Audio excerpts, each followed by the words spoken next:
figs off our little brown Celeste fig tree for several weeks now.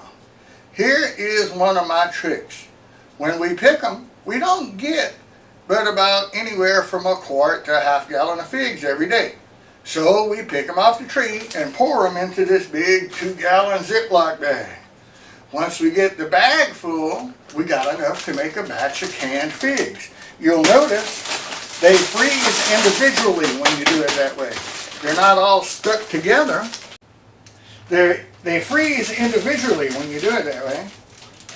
And see, they're loose, and that way you can plop them in a pan and rinse them when you got a batch, or enough to make a batch of canned figs. The end.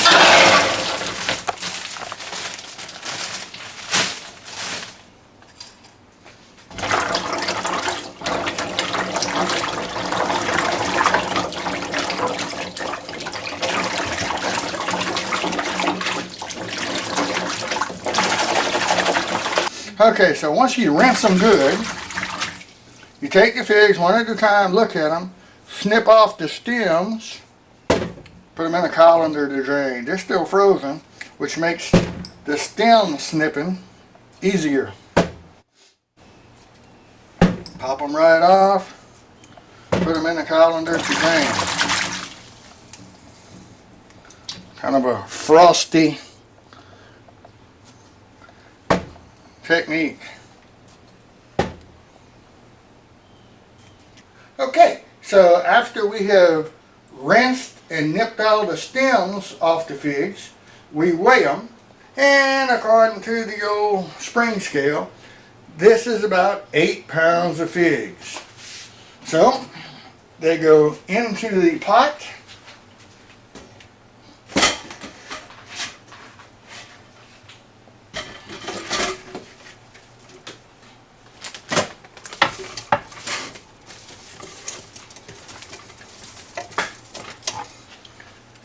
And we got room for a few more.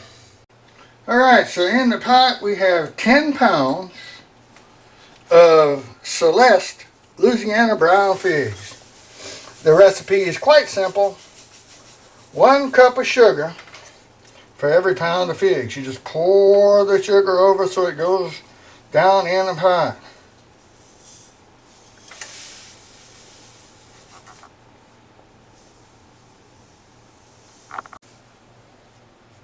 Eight,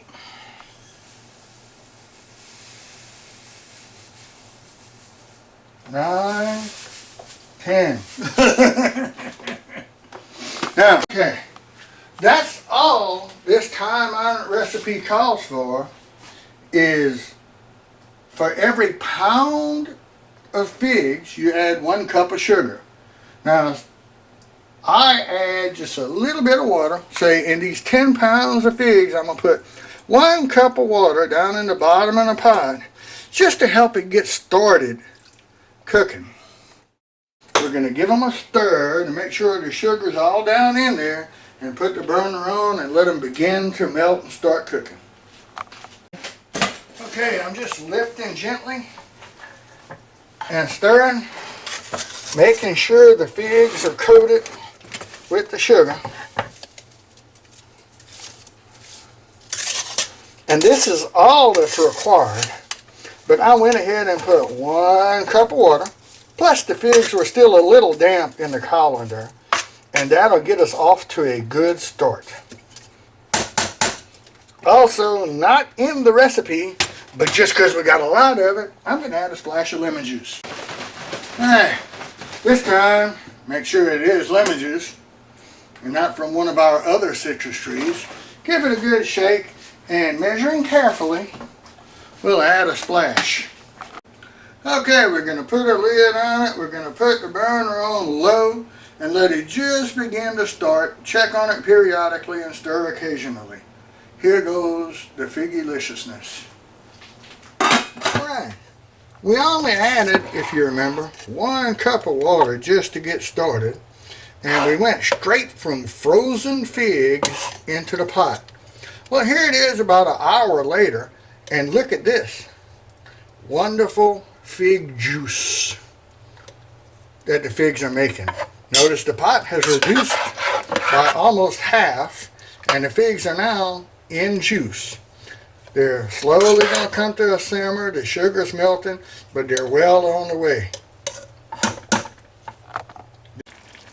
Okay, folks, after a couple hours, you can see the figs are bubbling away, reduced by a third, and starting to make that luscious figgy syrup. All you got to do is watch them, keep them on a low heat, stir occasionally, and they will continue to cook down. Well, a couple hours later, and they're bubbling away and approaching figgy perfection. Not quite yet, though. As the figs near completion, what you see on the other side of the pot over there is the tiny fig seeds. My old daddy, mom, and daddy used to say that when you see those seeds on the side of the pot, you know the figs are starting to cook and open. Cooking a pot of figs is a lot like cooking a pot of beans. Some stay whole and some smash to add to the gravy, if you will.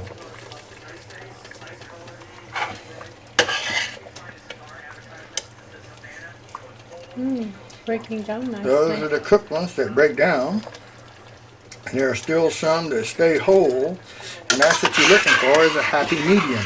These need to reduce a little more and cook a little more. Notice they're, instead of the fresh color, now they're brown. The syrup is too. Well, that's what you're looking for. Another half hour or so of cooking down, and they'll be ready for the jars. Still a little bit too many whole ones. Still a little bit too many whole ones for the cooked ones. So we'll allow them to continue cooking. You don't have to stir very often because we have them on a gentle simmer. We'll allow them to continue to do so for a while. Okay, the oven's set at 225. The figs are simmering, and as you can see, the lids are too. Okay, out of the oven comes a jar. Into the jar goes the funnel. Into the jar goes a couple ladles of figs.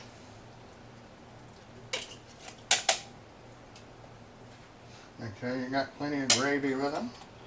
Now the figs need to be slightly covered, like so, by the gravy. Okay. On goes, youch, a hot lid, and this gets set down. Hot. Okay, we wipe the threads, press down the lid, grab a ring,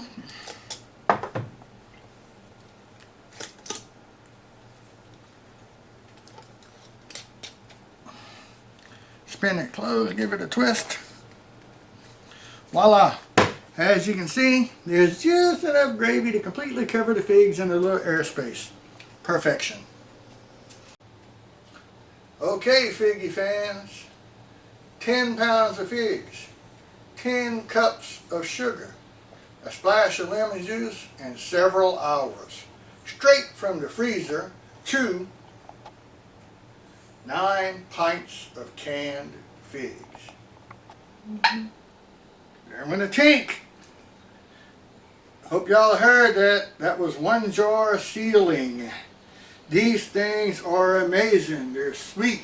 They're great on biscuits. They're great to cook with. They make cookies. They make pies. They make cake filling. They're great stirred up with peanut butter on a biscuit in the morning. And that, my friends, is the sound of success.